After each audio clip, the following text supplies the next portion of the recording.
What's up, y'all? We're Anime and Beyond. Today we're going to talk about Us, the movie. We've been meaning to talk about this for a while now, but just haven't got to it, so we're finally getting to it now. Without further ado, let's get started. Jeremiah 11:11 was one of the first things that stood out to me, and I'm pretty sure it stood out to you too. What exactly does it say? Jeremiah 11:11 says, "Therefore, thus says the Lord, behold, I am bringing disaster upon them that they cannot escape. Though they cry to me, I will not listen to them." Yeah. One thing that reminds me of is, I don't know why, but it just reminds me of The Purge, the movie The Purge, because if you remember in that movie, they had a government shutdown where they basically, it's about population control, and people are allowed to kill for 24 hours. And so it kind of just reminded me, not just that quote, but the movie, because you see people going to these red people in red, the tethered, are going to people that look like him, their house, and causing havoc and killing and things like that. So, and then just creating other chaos. At the beginning of the movie, we see the man holding the sign for Jeremiah 11:11. He's holding it again when he's being loaded into the ambulance, and then we see him underground with it written, 11:11, written on his head. But as we see the verse the first time in the movie, we also see a couple people playing rock, paper, scissors. And they keep getting the same like scissors or something? Yeah. They keep getting rock, they keep getting paper, they keep getting scissors at the same time. I think that's the first time we see the coincidences take place. And then also you see the one where they're at the beach and they throw it, frisbee, and it lands perfectly on the circle. I think it was 11 o'clock before everything started going down. Yeah, that's right, at the mom's house. Also, their friend Kitty mentioned that a lot of coincidences had been happening to her, too. The mom mentions to her husband that the coincidences, she feels like the other person who she saw, the doppelganger, is coming for her. And that's where the movie really starts to take off. The way she described it was that it felt like the more the coincidences were happening, because she was actually the one that was noticing it. She said the more it happened, the more closer it felt like she was getting to her. And eventually, I mean, you see this family later on during the video standing outside, and the dad goes out there and he's like, "Oh, who are y'all?" And then she, now I'm not gonna say almost immediately, but she was kind of like, it's gotta be them. Yeah. And at first it feels like it's such a mom reaction to respond and like call the cops right away, and the dad's like, no, everything's fine. Yeah. But we see later on in the movie why she called right away. The real reason is because she's actually the real tethered one. Yeah. She's the one from the tunnels. There were a lot of hints to her being the tethered throughout the whole movie. One of my favorite ones is how once the red family comes in and the real family sits down, and we first hear the red mom start talking, and she's telling her story of how it is, down below compared to the people above. And then after they separate, she tells the mom to tether herself to the table. And she eventually breaks out, but for the rest of the movie, she has the handcuffs on, which I thought was really cool. Saw the movie twice, and I really didn't pick up on it until the second time. That was actually another symbolism, kind of, or in a sense, because it's kind of showing that she's tethered like the whole movie. It's like almost showing like she's not the real one. Yeah. And that one is just like once you finally see it, it's like, man, that is so cool. And the scissors that they all had, it was kind of a representation of them untethering. They try to all use the scissors to kill their real doppelgangers, like counterpart. So what was interesting was the mom and the boy were the only ones that had some type of control or was able to do anything, like controlling out of everybody else. For example, the mom, the tethered mom, the real mom, was the one in red. She was the one that was able to talk out of everyone else that was in red. Jason was the one that was able to control Pluto, and it was weird because it seemed like he was the only one able to manipulate. I don't know, low key, I feel like he was the smart one. because Son? because if it's like if someone knew that you could do that, why was he the only one that knew how to do it? You know what I'm saying? So that's, I don't know. To me, that was one of the main things that stood out to me. Yeah. As far as the mom and Pluto and Jason and just like their relationship with the tethered. So. Another theme we saw throughout the whole movie, from the first scene pretty much to the end, was the little bunnies, the rabbits. We see them in the cage at the beginning of the movie, and then we also see Zora with the bunny t-shirt, one there at the boat scene, and then also the mom holds the bunny, a little bunny later on in their house, and then at the end, towards the end of the movie, we see the bunnies out of their cage, which I missed both times I watched the movie, but Devin mentioned it's like the bunnies are being freed as well as the tethered. More symbolism. Just, I mean, Jordan did a great job. Just genius. Those little things that we just missed. I mean, we had to go watch it twice, by the way. But so, I mean, and it was enjoyable both times. Yeah, I mean, it's just a lot of things that it's one of those movies where you have to go back and watch again because there's definitely going to be some things that you're going to miss. Yeah, and then we also see another bunny at the end of the movie. Jason's carrying a bunny out in the ambulance, and it's kind of representing, like, it looks like it represents their freedom. You know, not only are they free from the cage, but they're like out in the world, and then we see the line of people going, the Reds going from like sea to sea, holding hands. Yeah. So with the bunny toy in the basement, we see the mom hold it and kind of look at it like, you know, like she's remembering something nostalgic almost. And then when the red mom goes downstairs, she looks at the bunny and then cuts the head off.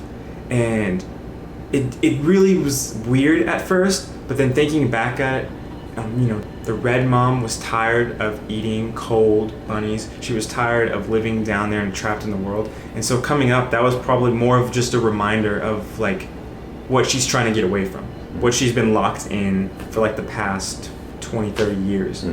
On the way to the beach at the beginning of the movie, Zora just randomly says, "Did y'all know that the government's pouring fluoride into water to control us?" And that little stuff like that, they just put that in movies. Yeah, and that was like the first foreshadowing of that the government was behind this whole tethering incident. Yeah. I also thought, as far as like the government controlling and all that, I mean, again, going back to The Purge, I thought that, you know, it was interesting how the Red came outside and they were on the news and everything. They were holding hands, and then you see other tethered people killing the other people. It just had that Purge vibe to it, and you can just tell that it had something to do with the government and them wanting to make a statement and everything. Devin and I have a pretty good understanding of conspiracy theories. And when hearing the red mom saying that we're Americans and finding out that the government was behind this whole tethering thing, it's something that doesn't seem, you know, far-fetched. We've heard of MK Ultra and other things like that. So we know it would be to the government's benefit if they could control certain people, right? And so just looking at this, it's like, what was the purpose of this? Was the government just trying to control everyday Americans so that they could, you know, push their agenda? Or, you know, are they trying to control politicians? That way they could, again, you know, push more agenda where it doesn't really... And the thing about it is, like, it's up for interpretation. There's not, like, a clear answer. Yeah, and it could be controlling people in Hollywood, controlling businessmen. We don't know what they wanted. We just know that it didn't work out for them, and they abandoned them. Immediately after the movie, when we watched it, I've heard people say, I think this movie is talking about how you are your worst enemy. But personally, I think that it was more about that people have that potential to be evil like that. They have that ability to become that depraved and, you know, have that mindset that, you know, we deserve this, we deserve that, and so we're gonna go get it. You know, kind of again going back to that Purge. You know, I've heard people saying theories that, you know, the Purge is gonna happen someday. You know, things like that. So I mean, that's personally what I thought. Yeah, and it makes a lot of sense because the person who was actually organizing this whole thing was the real mom. She was the real Adele, you know, and it wasn't one of the real tethered people that were cloned or whatever, however they came about. Right. It was someone who actually was from above ground, taken down the tunnels, and she's the one who orchestrated this whole thing. Yeah. Jordan put some like deep and like real stuff in this movie. Yeah, and I mean the whole above ground and below ground people, the people in red and the normies, it can be seen in almost any, you know, political side or social class. It can be applied to like tons of different things, and that's Jordan said in multiple interviews. That was the purpose. Yeah. He has a meaning for the story, but he wanted people to leave and be able to talk about tons of different things. Like he's almost like saying there is an answer, but I'm not gonna tell them the answer. You know, I just want people to explore these different ideas and interpretations and things like that. I mean, he's a great director, man. Yeah.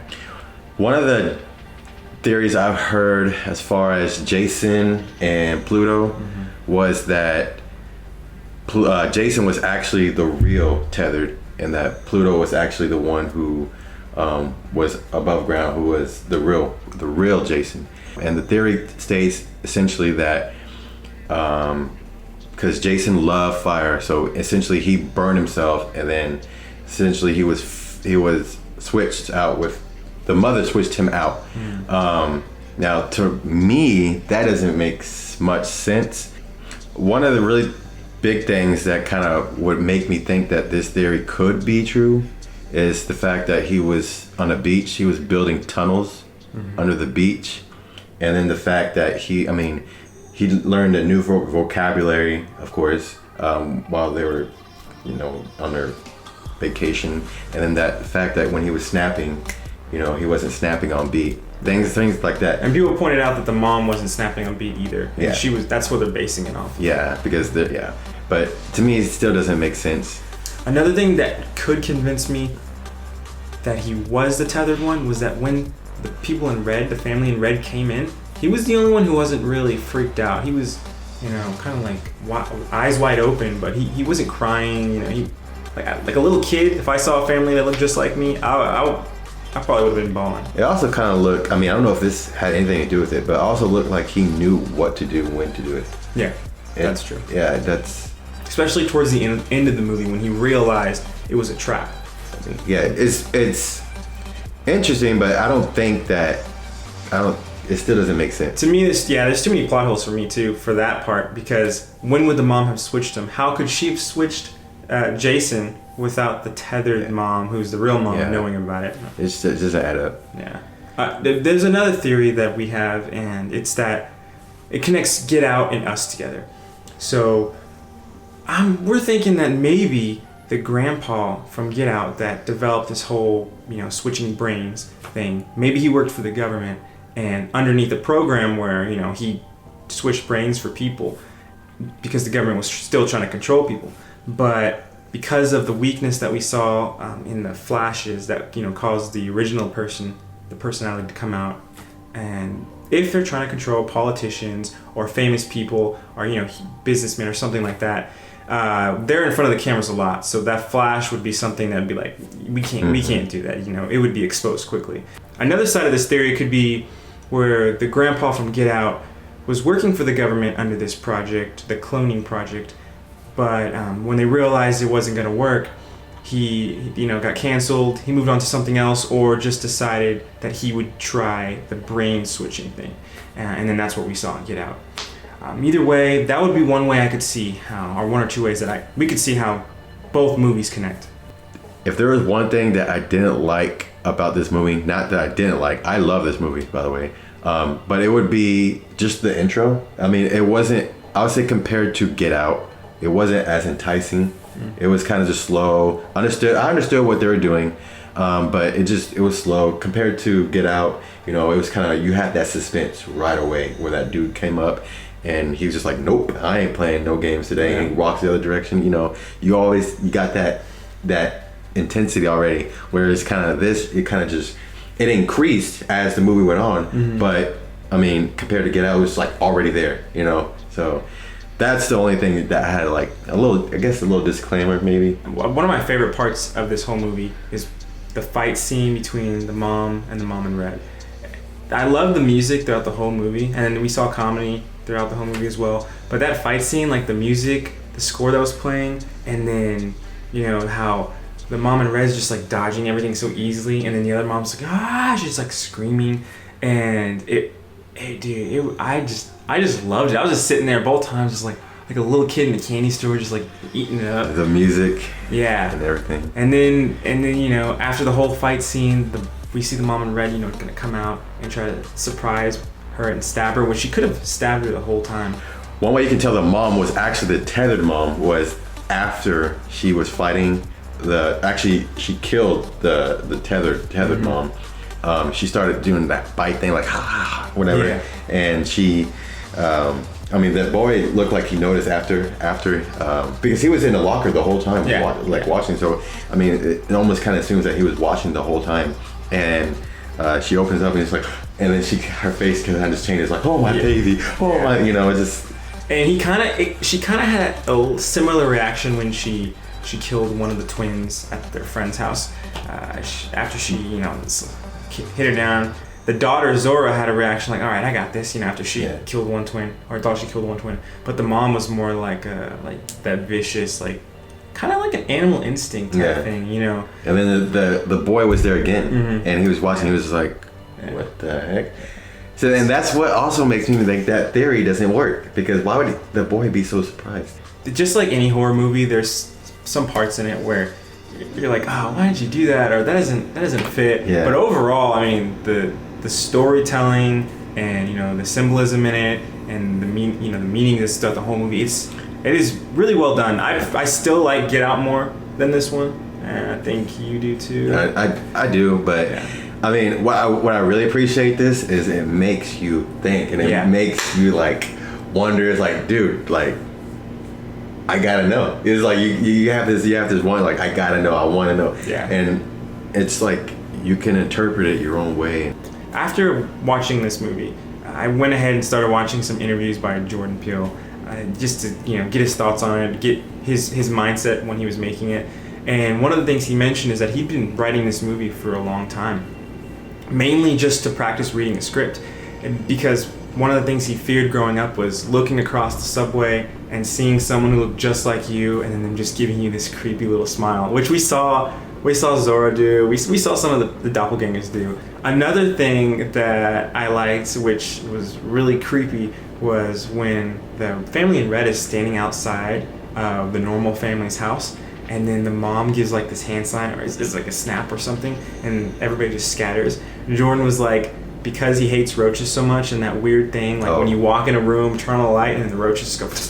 Oh my goodness, I hate cockroaches. Yeah, like that. Dude, I can't believe they can survive a nuclear bomb. It was such a creepy scene, but it. Dude, that was creepy. Yeah, that's the one. Yeah. And then, which again, going back to that scene, that scene was hilarious. Yeah, that scene was hilarious. I thought I told you. He's all cool at. Yeah, he's like, I told y'all to get away. Yeah. Now I'm gonna have to get physical. And then he's like, what? No. Goes back in. I'm out, man. Yeah, overall, I think personally, I would rate it 9 out of 10 as far as how good. Of course, Get Out's gonna be like 10 out of 10, but I would give the movie an 8.5 out of 10, mainly because there still are some unanswered questions. Like, one, how did all these people get these red robes, red jumpsuits, and where did they get these scissors from? I know the mom in red said that they got toys that were sharp for Christmas, but were those scissors? I don't know. I kind of the same thing, but I think for me, I guess the comedy and a couple of the scenes just kind of made up for me. I was like, this is, and it's a Jordan Peele movie, Yeah. Like, subscribe, leave a comment down below. Let us know your thoughts. Let us know your theories. If you have any questions, comments, please comment down below. With that said, I'm Devin. I'm Noah. And we will see you next time.